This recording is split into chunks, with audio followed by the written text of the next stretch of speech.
Sugda na ugma ang clearing operation sa bangkerohan sa Davao City kalabot sa pagpatuman sa 1/3, 2/3 policy sa lokal nga kagamhanan.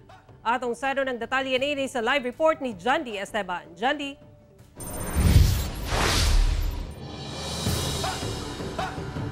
Sara, ang clearing operation nasubay matud pa sa pagpatuman sa traffic code sa Davao City. Ang pipila ka mga vendors nga gipabalhin og pwesto nga maapektuhan sa clearing operation, dunay panawagan sa lokal nga paggamhanan. Si Davao City Mayor Sebastian Baste Duterte dunay tubag niini atong sayron.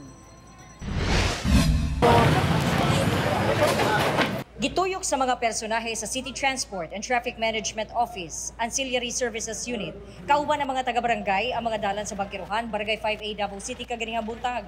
Kini aron pahimangnuan ang mga namaligya nga nakababag sa agianan nga ugma, June 1, magsugod na ang clearing operation batok sa mga milapas sa 1/3, 2/3 policy. Ang ubang namaligya, sila na mismo ang nagtanggal sa mga estruktura nga lapas sa gitaganang sukod. Dinhi sa Marfores Street, nahawanan na ning bahin kung asa magpasakay o magpanaog og pasahero ang mga PUJ driver. Human gipabalhin na ang mga namaligya sa gihatag kanila nga pwesto. Hipuso nato katong naka-obstruct. Hipuso nato katong wala mutuman sa 1/3, 2/3. So naa magitanggal man nila katong naadiri sa silong pero ang atop is kuang gihapon sila sa mga sakyanan. Ato putong tagalon. Namanggoy mga kuan nga daghan na kayog na suko sa kuha. Kay ako daw ang nag-implement ani. Wa daw kog makatabang sa ilaha. Gikan man yun sa ato ang national na order nga pagpa-implement sa road clearing. Papahawaon pod ni mga vendor dinhi sa Posada Street.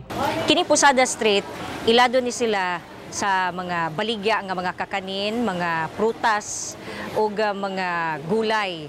Apan ugma magsugod na ang clearing operation ug hawanan na ni nga area kay himuon daw ning public pay parking.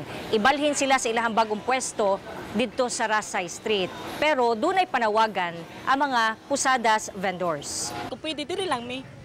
Kaya ang naghatag man sa mo diri si Inday Sara. Katong acting mayor pa lang siya. Pero kung makakita gyud mi og mularay diri kay ningon man gyud si Sir Abudi, wala gyud ay laray diri masking isa. Mga naog gyud mi diri. Ang mga vendor nabalaka sa balhinang pwesto dinhi sa taas kabahin ni ining gambalay sa Dalang Rasay kay wala pa mahinlui. So pagsaka nato diri ma'am. Oh, in fairness karon dili na anso. Oo. Oh, anso oh. Anso, bahong anso. Diba? Okay. Oh, bahong anso. Nya pila ka tikang ni. Pila ka tikang bago siya makasaka pa diha. So diha may magpwesto. Alright.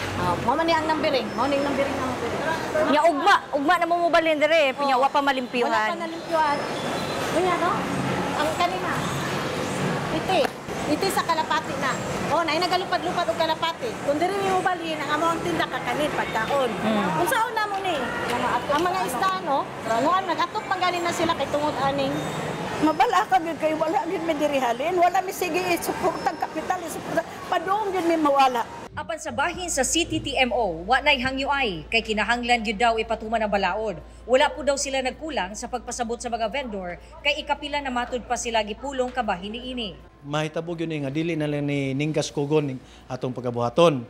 So muna naghisgot mi nga in 24 hours dapat mamonitor nato ang the whole area. Gipaabot sa GMA Regional TV 1 Mindanao ang maong hangyo sa mga vendors ngadto kang Mayor Baste Duterte. Kay kumusilbi ni sila maayo ug dili gani mangita tag laing pamaagi kay wala may one way approach gyud sa problema. Kasabot man ta nga kani mga tawhanan nagapanginabuhi ni nga nagalaray sa atbang pero natabunan tong mga nanginabuhi ra pod sa sulod. So ako mangita og balanse nga unsay pinakasakto nga mugana para sa tanan. Sumala sa CTTMO nga magdugang sila og mga personahe nga i-deploy dinhi sa Bangkerohan aron daw masiguro nga matuman ang maong pulisiya. Sara. Okay, daghang salamat, Jandy Esteban.